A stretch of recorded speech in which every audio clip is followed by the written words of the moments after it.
నిండు నూరేళ్ల సావాసం ఎపిసోడ్ ప్రివ్యూ ఏం జరిగిందో తెలుసుకుందాం. దానికన్నా ముందుగా మన ఛానల్ లైక్ చేసి సబ్స్క్రైబ్ చేసుకోండి. అమర్కి వీడియో చూపించాలని వస్తున్న కరుణని బాగి ఆశ్రమానికి లాక్కొస్తుంది.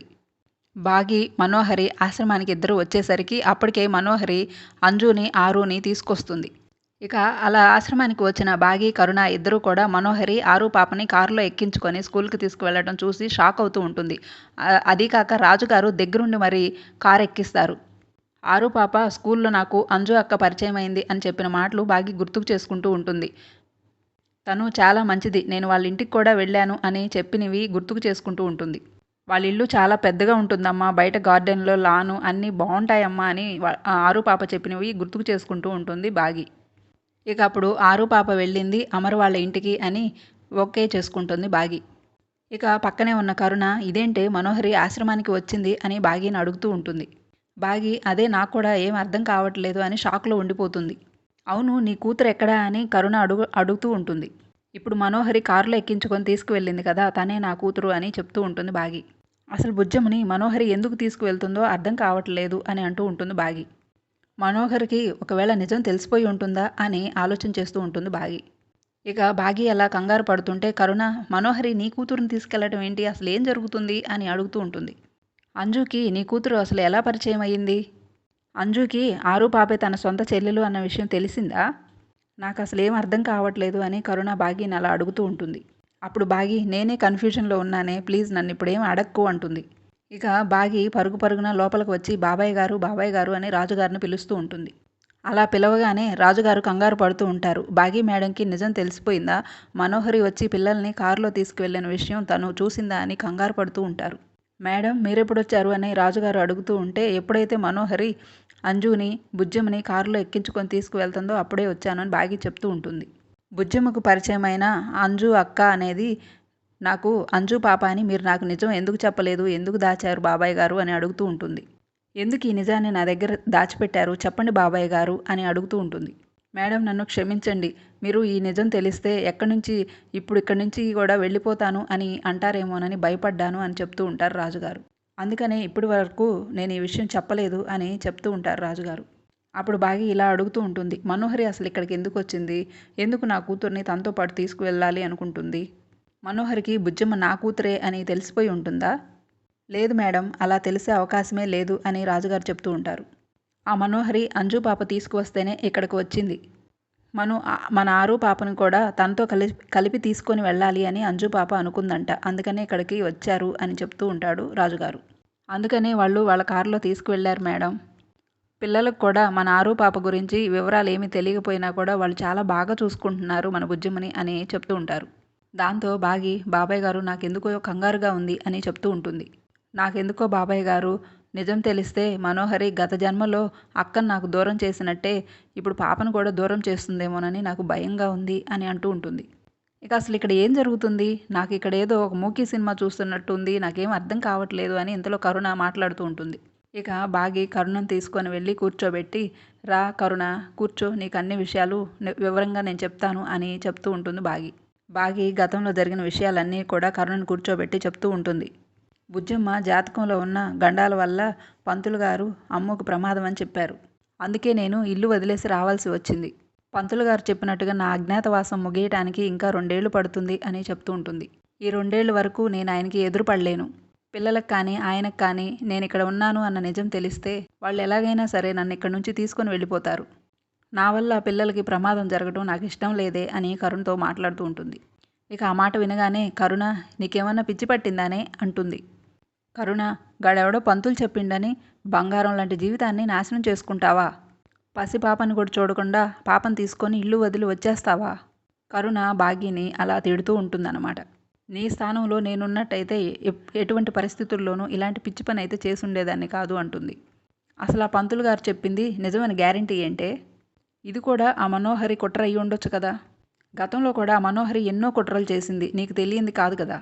వాటన్నిటితో పోలిస్తే ఈ విషయం ఇలా చేయడం ఇదొక లెక్కనా దానికి? కరుణ ఇక అలా బాగిని తిడుతూ నువ్వు నిజం తెలుసుకునే ప్రయత్నం చేయాల్సింది, నీ కుటుంబానికి దూరం కాకుండా ఉంటే బాగుండేది అని చెప్తూ ఉంటుంది. తప్పు చేసావు బాగి అని కరుణ తిడుతూ ఉంటే బాగి నువ్వు చెప్పేది కూడా నిజమే అయ్యుండొచ్చు కరుణ, ఇది మనోహరి ప్లాన్ అయ్యుండొచ్చు. అలా కాకుండా ఒకవేళ నిజమైతే నా వల్ల పిల్లలకు ప్రమాదం జరగటం నాకు ఇష్టం లేదు అని బాగి అంటూ ఉంటుంది. పిల్లల ప్రాణాలు రిస్క్లో పెట్టిన దాన్ని అవుతాను కదా, అందుకని నేను మనోహరి కుట్ర గురించి ఆ క్షణంలో ఆలోచించలేకపోయాను. ఇక ఇల్లు వదిలి వచ్చేశాను అంతే అప్పుడుకి అని అంటుంది. నువ్వు ఇల్లు వదిలిపెట్టి వచ్చేస్తే పిల్లల పరిస్థితి ఒక్కసారి ఏమవుతుందో ఆలోచించావా అని కరుణ అడుగుతూ ఉంటుంది.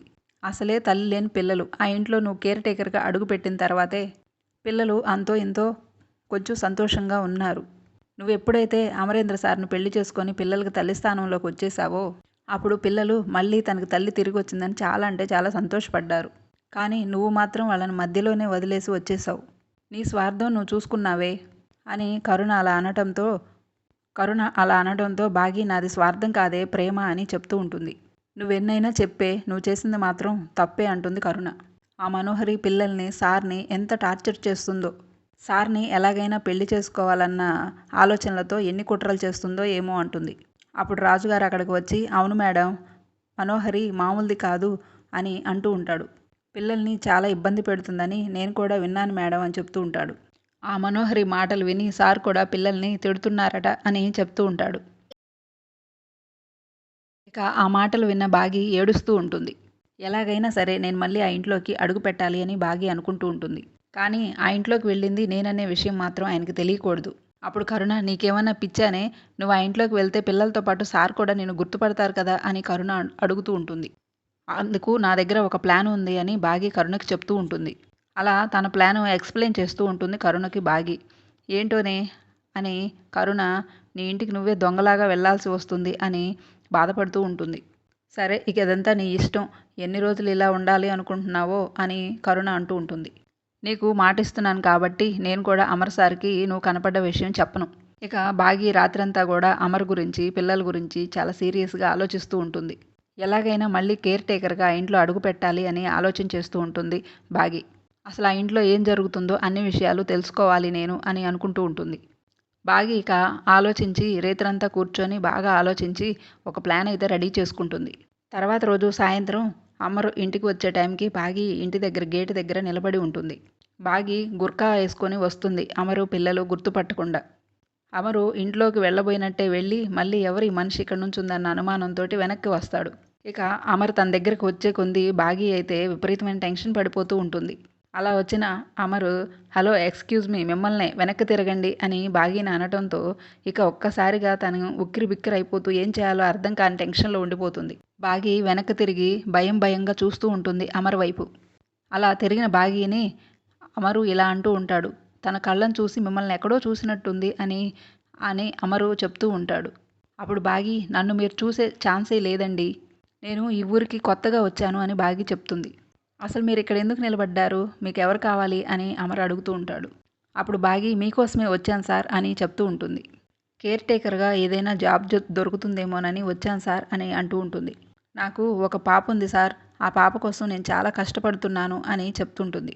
నేను చాలా ఇబ్బందుల్లో ఉన్నాను, అందుకని ఎలాగైనా సరే మీ ఇంట్లో కేర్ టేకర్గా నాకు జాబ్ ఇప్పించండి సార్ అని అడుగుతూ ఉంటుంది. ఇక దాంతో అమర్ కష్టాల్లో ఉన్నాను అని అంటున్నారు కదా, ఈ రోజు నుండే మీరు కేర్ టేకర్గా జాయిన్ అవ్వచ్చు అని చెప్తారు. చాలా థ్యాంక్స్ సార్, అయితే నేను ప్రతిరోజు ఉదయం సాయంత్రం కూడా వచ్చి పిల్లల్ని చూసుకుంటాను అని చెప్తూ ఉంటుంది బాగి. వాళ్ళకి ట్యూషన్ కూడా చెప్తాను అని చెప్తూ ఉంటుంది. ఇక దాంతో అమర్ మీకు శాలరీ ఎంత కావాలి అని అడుగుతారు. కష్టాల్లో ఉన్న నాకు ఉద్యోగం ఇచ్చి ఆదుకుంటున్నారు, మీరు నాకు ఎంత ఇచ్చినా ఓకేనండి అని అంటుంది. సరే మీకు నెలకి ఒక 30,000 ఇస్తాను అని అమర్ అంటూ ఉంటాడు.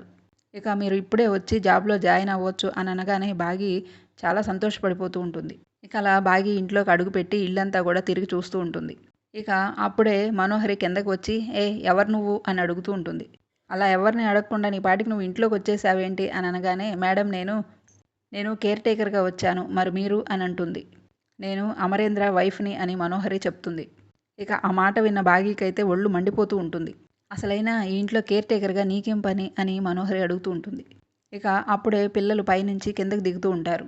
మేడం ఈ రోజు నుంచి మీరే కదా మాకు కేర్ టేకర్గా జాయిన్ అవుతుంది అని అడుగుతూ ఉంటారు.